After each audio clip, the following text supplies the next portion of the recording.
Believe that it is already December the 8th. This month is flying by. Hey, I'm Pastor Ben Hayes from First Baptist Church, Dadeville, Alabama, bringing you our thought for the day on this thankful Thursday.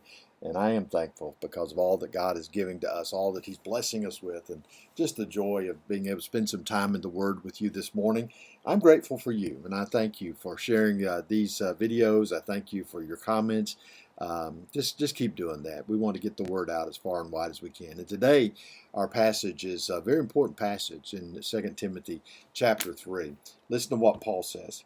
He says, "But know this, that in the last days, perilous times will come."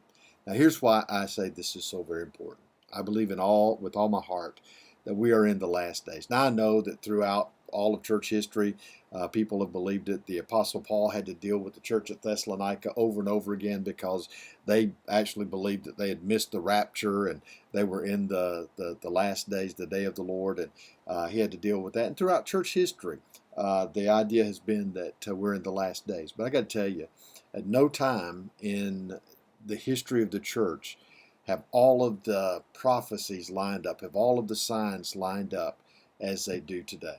And I truly believe that we are in the last days. I think that Antichrist is alive here on earth, waiting to take his place. That won't take place till after the rapture. I see in our world the spirit of delusion that is going around, which we'll talk about here in just a moment. But these are perilous times. We see right here in the United States of America, our Congress passing laws that are truly going to affect the church and the way that we operate in the coming days. I know that they've put some weak amendment to this Marriage Act that's supposed to protect religious freedom, but it's not, and it's not going to be adequate. And we're going to find ourselves on the short end of things very soon. And we need to be prepared for that. So how do we do that? Well, we recognize, first of all, that these are perilous times in the last days. Now, here's one of the reasons why I think this. Listen to how Paul describes it. He says, "For men will be lovers of themselves, lovers of money, boasters, proud, blasphemers, disobedient to parents, unthankful, unholy, unloving, unforgiving, slanderers, without self-control, brutal, despisers of good, traitors, headstrong, haughty, lovers of pleasure rather than lovers of God, having a form of godliness but denying its power. And from such people turn away." It looks like he's describing social media today, doesn't it? I mean, think about it. I don't know if you have Twitter. I don't know if you have Facebook. I don't know if you have Instagram or any of those social media platforms. But I got to tell you, the ones that I'm on have become so negative, so bitter, so argumentative. And a lot of these are pastors, young pastors, old pastors, and Christians who are deconstructing their faith and turning away from the Bible and so many issues like that. But the world in general is right here where all that we're talking about. Men are lovers of themselves. Number one, put yourself first. Take care of yourself. All of those things that you see that the world is proclaiming, it's right here. Lovers of money. Everybody's after money. That's how all these people lost money in the cryptocurrency scam that has just imploded. People are looking to get rich quick. They're trying to figure out ways that they can just get more and more. We live in a material society, a material world. Everybody wants things. They want stuff.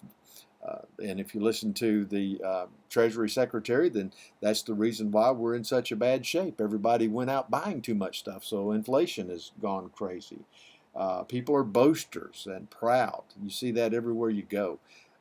They may not say things like "I'm the best" or "I'm the greatest," but by looking at some of the things they post, by listening to their voices, nobody else has an answer but them, and their answer is always right. Blasphemers, unholy, unloving, unforgiving.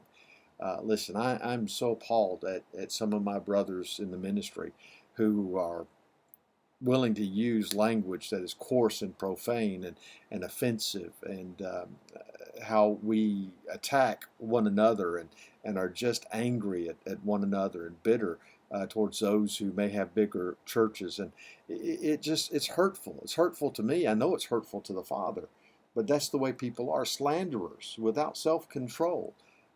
People talk about people all the time and name names, and it's wrong. Brutal, despisers of good, traitors, headstrong, haughty, lovers of pleasure rather than lovers of God.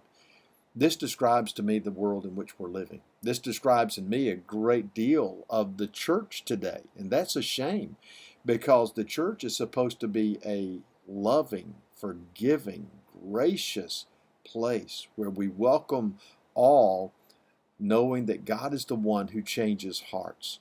I want you to think about that today. We're going to pick up here tomorrow and talk a little bit more about this. But think about this today. How do we at First Baptist Church Dadeville need to be more focused on loving God and loving others? Be blessed. I'll see you back here tomorrow.